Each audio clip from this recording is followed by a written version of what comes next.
Hi everyone, my name is Shauna in case you don't know, and welcome back to another video. Ignore my face. I signed up for a 2020 cosplay collab for some reason, not thinking about the fact that I'd have to recreate 2020 cosplay makeup, and so I was experimenting tonight. I also signed up for Todoroki, and everything that's being pulled up from 2020 right now for me is just e-girl stuff. So I guess Todoroki is going to be an e-girl. I wiped off a lot of it, like I couldn't get my eyeliner to work, I didn't want the black lips, so we're just at this right now and we're just gonna suck it up and film with this on. For today's video, I'm going to be doing a little book haul of all the books that I got for my birthday. I technically could get more for my birthday because I got a Goodwill gift card that I still have money left on, but these are the ones that I have right now that I got within like a week of my birthday. Starting off with two that my friend got me. My friend got me Infinity Sun by Adam Silvera. I don't know too much about this one. I've just had it on my want to read list for ages because all of Adam's books have looked really interesting to me. The back reads, "One brother is the chosen one, the other has to make a choice. Brothers Emil and Brighton grew up idolizing the Spellwalkers, vigilantes who use supernatural powers to protect New York from the Bloodcasters, a gang that steals their abilities from magical creatures. Lately, though, Emil wants no part in the battles, but Brighton constantly tries to capture the action for social media channels. Then Brighton is attacked, and Emil fights back with mysterious phoenix powers, thrusting them into the middle of a war. The Spellwalkers recruit a resistant Emil to save the country, but it's Ness, a shape-shifting rogue bloodcaster who knows what Emil's heart wants, if he can be trusted. What's undeniable is that the brothers are faced with the fact that one of them has what it takes to be a hero, but it's not the one who desperately wants it." I do remember the phoenix power stuff because I'm really fascinated by phoenix. I love them as creatures. Every time that I see a book that has anything to do with phoenixes, I immediately add it to my want to read list. The other one I got is one that's been on my TBR for a while as well, and this is Kingdom of the Wicked by Carrie Maniscalco. I don't know if I said their last name correctly. Look, it's sprayed edges. I specifically put on my wish list that I wanted sprayed edges for my birthday because I'm obsessed with sprayed edges. Like, I love them so much. This one reads, "Two sisters, one brutal murder, a quest for vengeance that will unleash hell itself, and an intoxicating romance. Amelia and her twin sister Vittoria are stragae, witches who live secretly among humans, avoiding notice and persecution. One night, Vittoria misses dinner service at the family's renowned restaurant in Sicily. Amelia soon finds the body of her beloved twin, desecrated beyond belief. Devastated, Amelia sets out to find her sister's killer and to seek vengeance at any cost, even if it means using dark magic that's been long forbidden.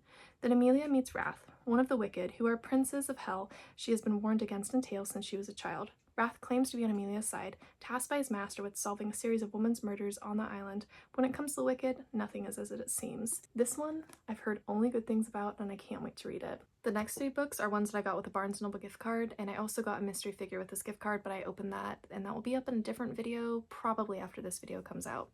So the first one that I got is a graphic novel. I got Fence. This is volume 1, and it is by C. Packet, Joanna the Mad, and Joanna LaFuente.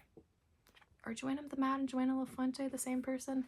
I'm not sure. I don't really know that much about this one, only that it's popular and it's gay. Nicholas, the illegitimate son of a retired fencing champion, is a scrappy fencing wonderkind and dreams of getting the chance and the dream to actually compete. After getting accepted to the prestigious King's Row private school, Nicholas is thrust into a cutthroat world and finds himself facing not only his golden boy half-brother, but the unbeatable, mysterious Saiji Kadayama. Through clashes, rivalries, and romance between teammates, Nicholas and the boys of King's Row will discover there's much more than fencing than just foils and legends. So this one sounds fun. It'll be a really quick read, and I can't wait to read it. And then I got book 2 in a series I started a while ago, and this is Witch Hat Atelier. I don't know if I said that correctly. It's by Kamame Shirahama. Basically, I have a friend who wants me to cosplay from this with them, and so I read the first one when I was at their house a while ago, and so I finally picked up the second one. I honestly don't remember what the first book was actually about. I just remembered that it's kids training to be witches and that the characters are really cute. Yeah, I think this one is either this one or the pink-haired one that my friend wants me to do. I don't know. I'll do it someday. And then the final book I got at Barnes & Noble is a book that I didn't think would actually be this chunky, and that is Quicksilver by Callie Hart. My book club is reading it this month. Oh my god, wait, I have to read this month. I didn't think this through. Yeah, so I'm gonna be reading this month. I also have some friends who really want to cosplay from this, so I thought I'd read it. The back right here says, "Do not touch the sword, do not turn the key, do not open the gate. 24-year-old Sarah Spain is good at keeping secrets. No one knows about the strange powers she possesses or the fact that she has been picking pockets and stealing from the Undying Queen's reservoirs for as long as she can remember. In the land of the unforgiving desert, there isn't much a girl wouldn't do for a glass of water, but sooner or later every secret comes out. When Sarah comes face to face with death himself, she inadvertently reopens a gateway between realms and is transported to a land of ice and snow. The Fae have always been the stuff of myth, of legend, of nightmares, but it turns out they're real, and Saris has landed right in the middle of a centuries-long conflict that might just get her killed. The first of her kind to tread the frozen mountains of Yavalia in over 1,000 years, Cerys mistakenly binds herself to Kingfisher, a handsome Fey warrior who has secrets and nefarious agendas of his own. He will use her alchemist magic to protect his people no matter what it costs him or her. I've been really into romantasy recently and Fae stuff, so I feel like I'm gonna like this one. The next two books are from Goodwill. So the first one is The King's Curse by Philippa Gregory. This is part of like the Tudor books that Philippa Gregory has written. I'm really interested in King Henry VIII's like time period and stuff. I'm pretty sure all of the Tudor ones can be read out of order, but I probably will read all of them eventually. This one reads as an heir to the what the fudge is that word? As an heir to the Plantagenets, Margaret is feared and hated by the king's mother, the Red Queen. Margaret is buried in marriage to a Tudor supporter, Sir Richard Pole, Governor of Wales, and becomes guardian to Arthur, the young Prince of Wales, and his beautiful bride, Catherine of Aragon.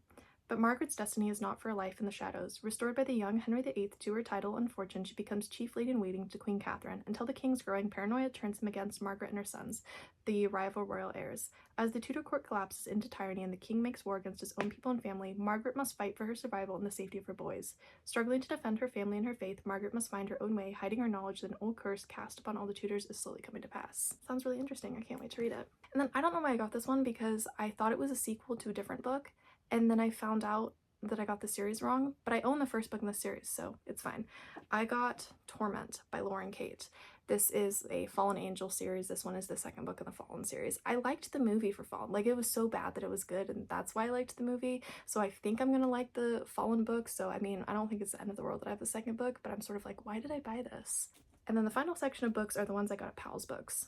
So I got The Haunting of William Thorne by Ben Alderson. I love Ben Alderson. I've read some of his works before. He's one of my favorite authors, and I'm so excited that his books are finally in stores around me, because he was originally an independent author and so his books weren't in stores, and finally they're in stores, and I feel like, I don't know, he's making it big time that he's like all the way here in Oregon. His books are here. I find that really cool. This one says, one devastating betrayal, one fatal accident.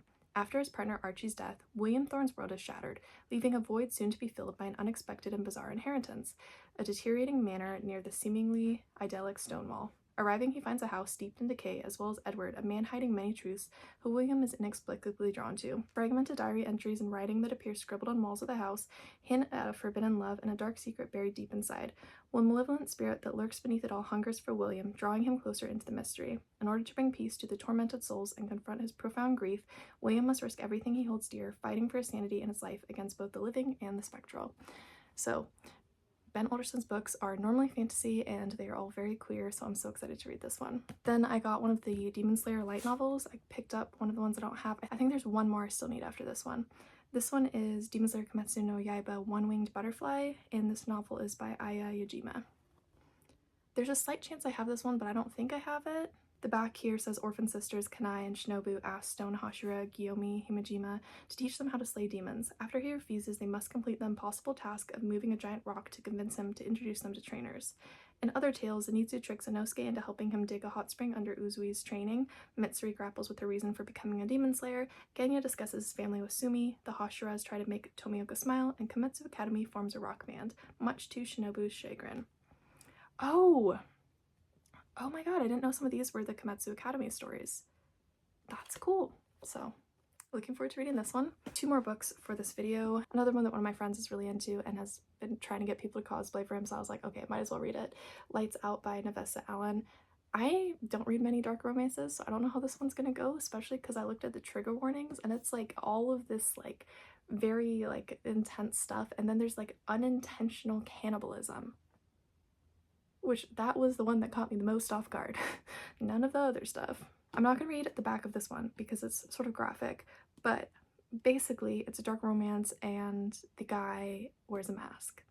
I feel like that's all you need to know. And the final one that I got is one of the DC's graphic novels for young adults. I've liked most of them that I've read. This one is Poison Ivy Thorns. It is by Cody Keplinger and it's illustrated by Sarah Kippen. The back here reads, there's something unusual about Pamela Isley, the girl who hides behind her bright red hair, the girl who won't let anyone inside to see what's lurking behind the curtains, the girl who goes to extreme lengths to care for a few small plants. Pamela Isley doesn't trust other people, especially men. They always want something from her that she's not willing to give. When cute goth girl Alice O comes into Pamela's life after an accident at the local park, she makes Pamela feel like pulling back the curtains and letting the sunshine in. But there are dark secrets deep within the Isley home. Secrets Pamela's father has warned must remain hidden. Secrets that could turn deadly and destroy the one person who ever cared about Pamela, or as her mom preferred to call her, Ivy. Will Pamela open herself up to the possibilities of love, or will she forever be transformed by the thorny vines of revenge?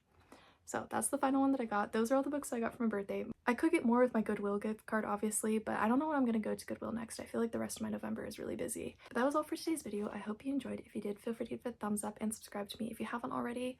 I have a Goodreads and a BookTok if anyone is interested in those, and those will be both linked down in the description below. I upload at least one longer video every week, and on the days I'm not uploading longer videos, I'm uploading shorter cosplay videos on my YouTube shorts.